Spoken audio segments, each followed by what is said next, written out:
वहीम महबूब आपसे मुखातब है। आज का जो टॉपिक है इसमें हमने ये देखना है कि जो बल्क सेल है यानी कि रिटेल सेल है उसकी ऑप्शन अवेलेबल नहीं है सिस्टम में, तो हमने जो सेल है उसकी एंट्री कैसे करनी है। और आपको पता है कि बल्क सेल में जो कस्टमर है वो नॉर्मली आईडी कार्ड नंबर भी नहीं देते। जैसे कोई रिटेलर है उनके ऊपर कंडीशन है कि 1 लाख से ऊपर इनवाइस होगी तो आईडी कार्ड लेना है। तो अगर उससे छोटी जो कम सेल है उसको हमने कैसे रिपोर्ट करना है। तो एक एक तो उसमें जो इश्यूज़ क्या हैं, और प्लस अगर आपके पास आईडी कार्ड नंबर नहीं है उसके अलावा भी तो आपने किस तरीके से जो सेल को ऐड करना है पोर्टल पे। तो ये आपके सामने मैंने एक्सेल की जो फाइल है वो ओपन की है, जो सेल का यानी कि इनवाइस अपलोड करने का टेम्पलेट है।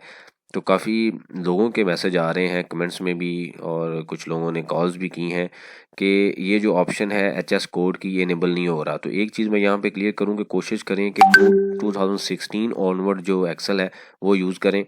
ये शीट थोड़ी सी इम्प्रूव्ड है, और इसके अंदर यानी कि इम्प्रूव से मुराद ये है कि ये जो लेटेस्ट एक्सेल है वहाँ पे बनाई गई है। तो जो ओल्ड एक्सेल है उसमें कुछ जो फीचर्स हैं वो हाइड हैं, अवेलेबल नहीं है, जिस वजह से वो जो इश्यूज़ आ रहे हैं। और प्लस इसके अलावा जो एचएस कोड है, अगर फॉर एग्जांपल आपके पास वही एक्सेल है और किसी वजह से आप चेंज नहीं कर सकते, तो आप ऑनलाइन सिस्टम पे जाके, जिस तरीके से मैंने आइरिस ओपन किया है, तो एक इनवाइस एंटर करें। फॉर एग्जांपल ये मैंने इनवाइस ओपन की है, तो यहाँ पे सारा डाटा लिखने के बाद जो एचएस कोड आपका रेलिवेंट यहाँ पे अपीयर हो रहा है उसको कॉपी कर लें। उसको कॉपी करने के बाद जैसे ही आप कॉपी करेंगे तो एक्सेल में जाके उसको पेस्ट कर लें, यानी कि यहाँ पे सिलेक्ट करने के बाद आप कॉपी करें और एक्सेल में जाके पेस्ट कर लें, अगर आप किसी वजह से एक्सेल को जो चेंज नहीं कर सकते। अच्छा, वापस आते हैं टॉपिक के ऊपर। तो ये मैंने जो इनवाइस मैनेजमेंट का सिस्टम है इसमें अगर आप देखें तो हमारे ऊपर हमारे ये जो कॉलम हमारे पास दिए गई हैं, ऑप्शन दिए गई, यहाँ पे किसी भी ऑप्शन पे रिटेल की ऑप्शन अवेलेबल नहीं है। तो हमने अगर रिटेल की ऑप्शन नहीं है और रिटेल की सेल शो करनी है तो कैसे कर सकते हैं, क्योंकि उसकी रीज़न ये है कि बल्क में आईडी कार्ड अवेलेबल नहीं है। और मोस्टली होता ये है कि अगर 200 कस्टमर हैं तो एक दिन में जो जिनकी रिटेल की सेल है, जैसे फूड्स की जो बेकरीज़ हैं वहाँ पे जो सेल्स हो रही है, तो 200 कस्टमर के नाम और उनके आईडी कार्ड अरेंज करना पॉसिबल नहीं होता। ऑल्दो वो इन्वाइसेस 1 लाख से कम है, लेकिन जो कंपनी है उनके लिए तो रिक्वायरमेंट है कि वो एक रुपये की भी इन्वाइस है तो उसको आईडी कार्ड के साथ शो करना है। लेकिन अगर कोई रिटेलर है तो उसके लिए ऑप्शन है कि वो 1 लाख से ऊपर जो इन्वाइस है उसको आईडी कार्ड के साथ रिपोर्ट करेंगे। तो मोस्टली जो रिटेलर हैं उनके बल्क सेल्स है, तो कैसे रिपोर्ट करना है।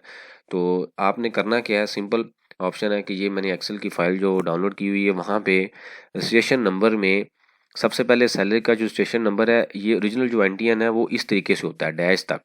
तो आपने डैश से यानी कि चेक डिजिट से पहले पहले डाटा एंटर करना है, यहाँ पे आप वो लिखें। और यहाँ पे रजिस्ट्रेशन नंबर पे भी आपने 99997 लिख देना है, यानी कि ये जनरल एनटीएन है।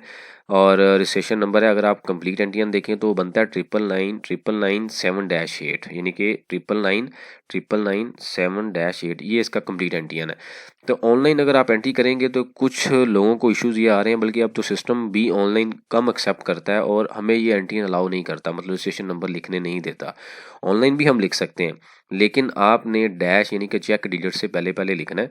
999 यानी कि 6 और 7 7 टोटल डिजिट बनते हैं।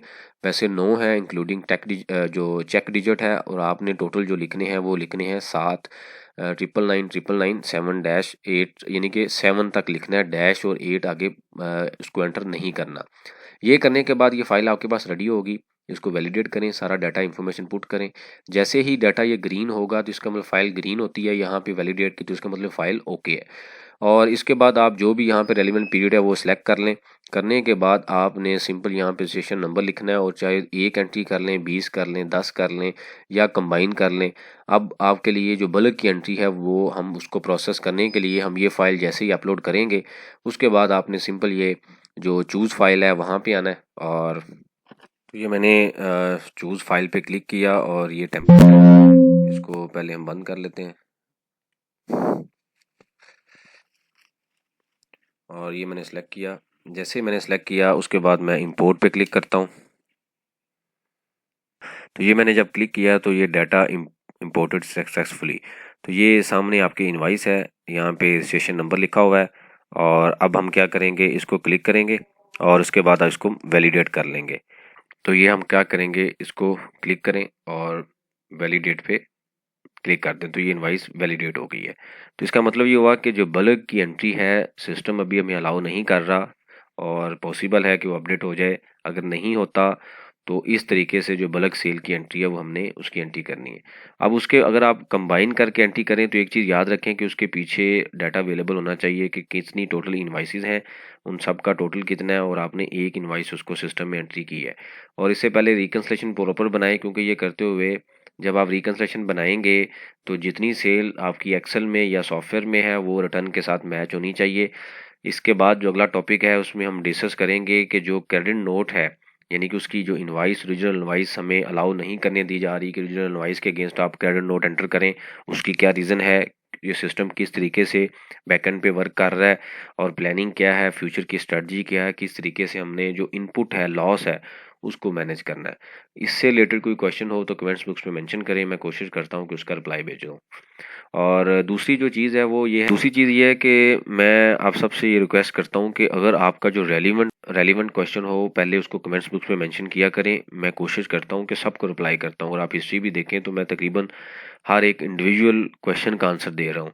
उसके बाद भी अगर क्लियर ना हो तो आप फिर हम व्हाट्सएप पे आप डिस्कशन करें, लेकिन पहला जो चैनल है वो आप कमेंट्स बॉक्स यूज़ करें, उसके बाद व्हाट्सएप करें। अगर फिर भी क्लियर ना हो फिर कोशिश किया करें कि आप कॉल किया करें, क्योंकि मुझे दिन में इतनी कॉलेज आती हैं कि अगर मैं 1 या 2 मिनट भी सबसे बात करूं तो मेरे तकरीबन 3 से 4 घंटे अगर कंबाइन करूं तो उसी चीज़ पे निकलते हैं, और मेरे लिए प्रैक्टिकल पॉसिबल नहीं होता। सम टाइम मैं फ़ोन नहीं उठाता, फिर अगर उठाता भी हूं तो मैं आगे से फिर यही कहता हूं कि आप वहां पे कमेंट्स बॉक्स का जो ऑप्शन है वो यूज़ करें।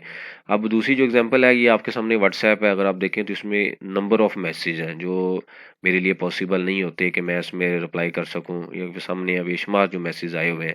तो इसलिए कोशिश किया करें कि आप पहले कमेंट्स बॉक्स में जो भी रेलिवेंट क्वेश्चन हो वहाँ पे मैं सबका रिप्लाई करता हूँ, और अगर नहीं हो तो फिर हम व्हाट्सएप पे डिस्कशन करेंगे। अगर फिर भी क्लियर ना हो फिर हम कॉल पे डिस्कशन कर सकते हैं। इस तरीके से आप इस चैनल को फॉलो करें, और इससे आपका भी टाइम सेव होगा और मेरा भी टाइम सेव होगा।